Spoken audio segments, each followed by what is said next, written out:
Alors, je vais être obligé de me pencher vers mon ordinateur parce que tout à l'heure j'ai essayé d'imprimer, mais ça n'a pas fonctionné.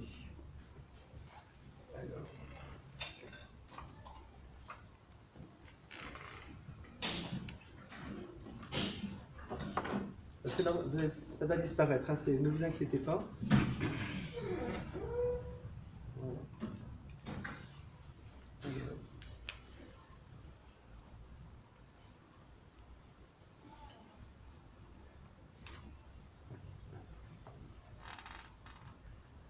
Donc,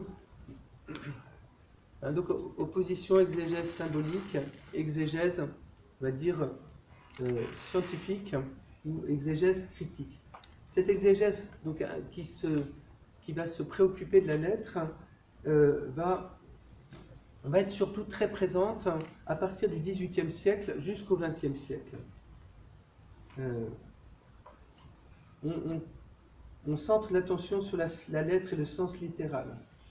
Et ceci va être même particulièrement urgent à la fin du XIXe siècle, parce que vous savez que fin du XIXe siècle, il y a toute une critique, une science critique qui va se pencher sur la Bible et qui va se mettre à attaquer sérieusement la Bible en faisant une critique historique et une critique littéraire de la Bible, en disant mais voilà,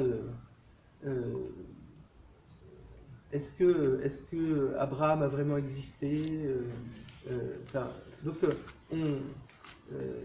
donc, face à des questions légitimes qu'on se posait. Comment Moïse a pu écrire la Torah, les 5 premiers livres de la Bible, alors que le 5e livre raconte la propre mort de Moïse. Donc, en lisant le texte, les gens disent bah oui, donc Moïse n'a pas pu écrire tous ses livres. Donc, vous voyez, on s'est trouvé face à ces questions-là qu'on n'avait pas abordées de front auparavant. Il va falloir répondre à tout cela. Et il va y avoir un très grand travail exégétique qui va être fait chez les protestants, chez les catholiques, pour affronter ces questions. Et en particulier pour les catholiques, il y a un grand savant qui s'appelle le Père Lagrange, qui va fonder l'école biblique de Jérusalem et qui va jouer un grand rôle pour pouvoir renouveler, pour pouvoir répondre à ces défis. Et ceci va conduire, si vous voulez, à une façon de travailler l'écriture, de façon aussi de dégager le sens littéral de la Bible. On va appeler ça l'exégèse historico-critique.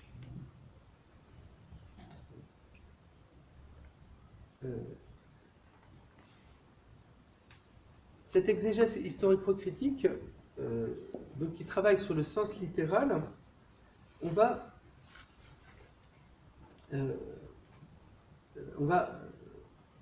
dire que pour dégager le sens littéral du texte, il s'agit de rejoindre le sens que l'auteur du texte lui-même, le sens que l'auteur a voulu donner à ce passage. Donc, vous voyez, on va beaucoup s'intéresser finalement à essayer de rejoindre l'auteur, même si on ne connaît pas son nom, l'auteur du livre de l'Exode, l'auteur de tel ou tel livre. Une deuxième caractéristique de cette exégèse, c'est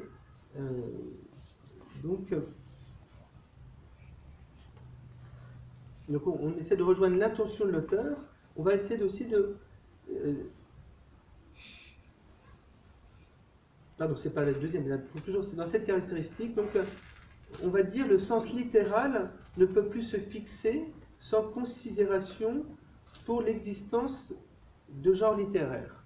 Donc, on va dire il faut trouver l'intention de l'auteur, il faut aussi trouver quel est le genre littéraire du texte.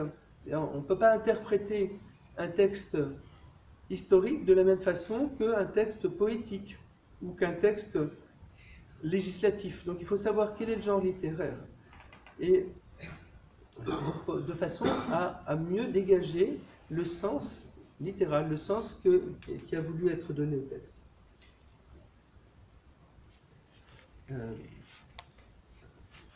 Donc le sens littéral va occuper l'essentiel de l'attention, et le sens spirituel ne sera plus articulé, si vous voulez, de façon organique avec le sens littéral. On va dire, on va confier le sens spirituel aux théologiens en disant à vous d'utiliser les résultats de l'exégèse, de la recherche sur le texte, pour en faire une théologie.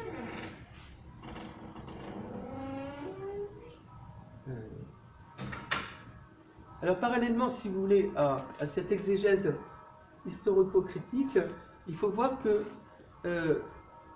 on va redécouvrir au XXe siècle les pères de l'Église. Et en fait, on va se dire, mais voilà, toute cette réflexion des pères de l'Église sur l'écriture, on l'avait un petit peu mise à la poubelle en quelque sorte, on l'avait mise de côté, et on s'est dit, mais non, finalement, c'est important, il y a quelque chose de très important, et donc il y a une redécouverte de cette littérature des pères de l'Église. Et aussi en parallèle de ça, il y a eu un renouveau théologique où on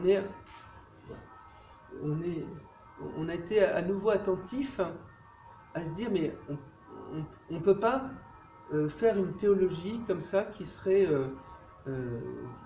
est tellement abstraite qu'elle n'est plus ancrée, elle n'est plus arrimée à l'écriture. Donc les théologiens vont dire, mais il faut qu'on arrive à nouveau à articuler notre théologie sur l'écriture, le sens spirituel sur le sens littéraire.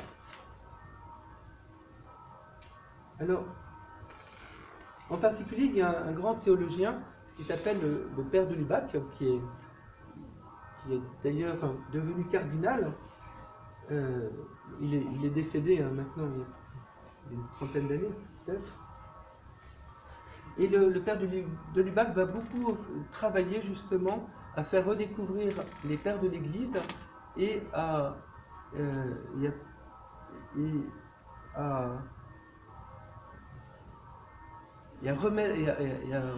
redonner l'importance de faire un travail autour du sens spirituel. Le père de Lubac va dire, bien sûr, maintenant, on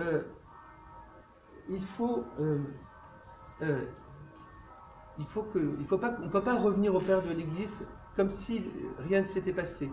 Il y a eu une exégèse scientifique, une exégèse critique qui nous a apporté beaucoup parce qu'elle nous a rendu plus attentives à la lettre du texte, elle nous a rendu plus attentifs à l'histoire d'Israël. Et donc, pour interpréter les textes, on ne peut pas mettre de côté tout l'apport de l'exégèse historico-critique. Mais pour le père de Lubac, c'est un passage nécessaire et cela nous aide c'est important de traiter l'Ancien Testament comme un document qui nous renseigne sur le passé du peuple d'Israël, sur sa religion, sur son espérance, sur la préparation que Dieu faisait par Israël du Christ. Mais prendre l'Ancien Testament comme un document est insuffisant. Il faut une exégèse spirituelle qui s'appuie sur cette exégèse. Il dit cette exégèse spirituelle consiste à chercher dans la Bible non une parole morte emprisonnée dans le passé, mais une parole vivante qui s'adresse immédiatement à l'homme d'aujourd'hui. Vous voyez, on avait centré la réflexion sur le texte, sur l'auteur du texte, le sens que l'auteur du texte a donné. Le cardinal de Lubac dit, attention aussi, l'écriture elle est faite pour être reçue. Donc il faut aussi s'intéresser au lecteur. Et c'est le lecteur qui qui accueille cette lettre et qu'il faut aider à dégager un sens spirituel.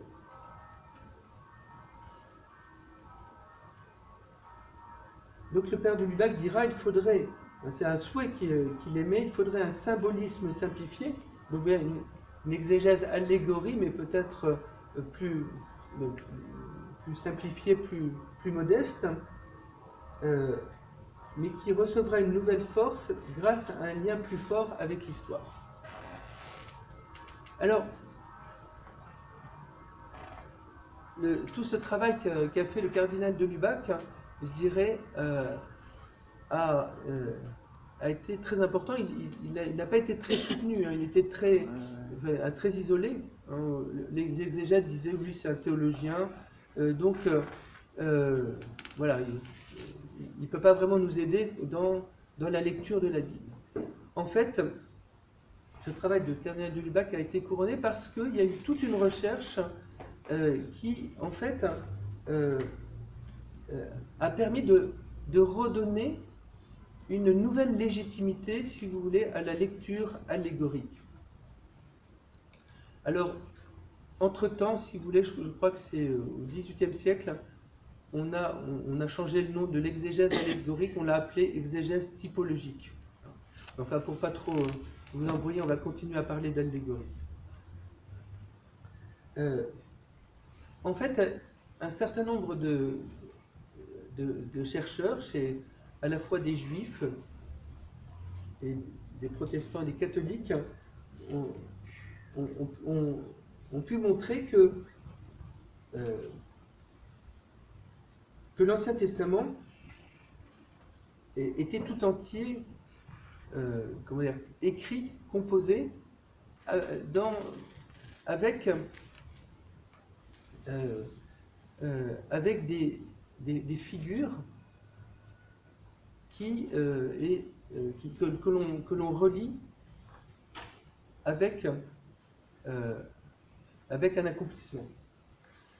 Alors,